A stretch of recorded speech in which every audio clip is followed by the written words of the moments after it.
Hey everyone, Mac here playing Elden Ring Nightreign, and in this video I'll show you the fourth and final Shifting Earth event known as the Shrouded City. I believe this becomes available after defeating a total of 7 unique bosses. Once you've unlocked all of them, by the way, you can use the bed in the eastern wing to pass time and change through events. This one can be a little bit tricky in terms of finding exactly where to go, but you want to enter from the top right corner on the outer edge of the circular ring, and you're going to have to make your way all the way to the very corner of the map, so make sure that the circle allows for that. There are a couple of sites of grace along the way you can use to restock your health and your flasks, and it would probably be recommended that you are at least level 8, 9, or 10, or even higher if you're doing this, as there is a pretty tough boss at the very end. The reward for doing this, by the way, is probably one of the universally best ones out of all of the options available, as it can really be applied to any boss run and help you out pretty significantly. If it's your first time here and you just want to make sure that you finish the secret, get the achievement or trophy, and survive so that you can actually face the final boss of day 2 and 3,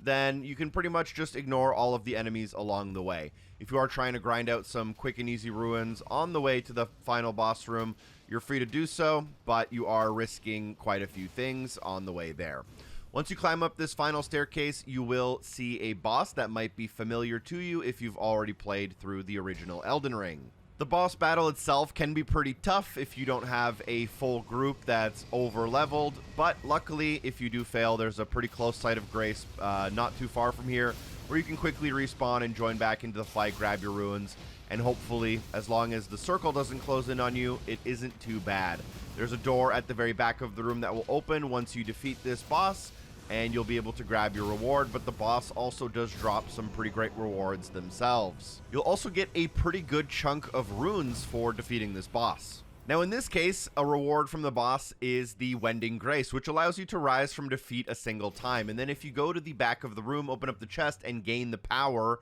of the Shrouded City, you can actually get the ability to rise from the dead and gain attack power one single time. What this means is that you can basically get 2 free revives, which is very useful if you're going up against a more difficult boss. I sure hope these videos have been helpful. I hope that you can drop a like on the video if you found it helpful, and a super special thank you to everyone on Patreon for supporting the show. Peace.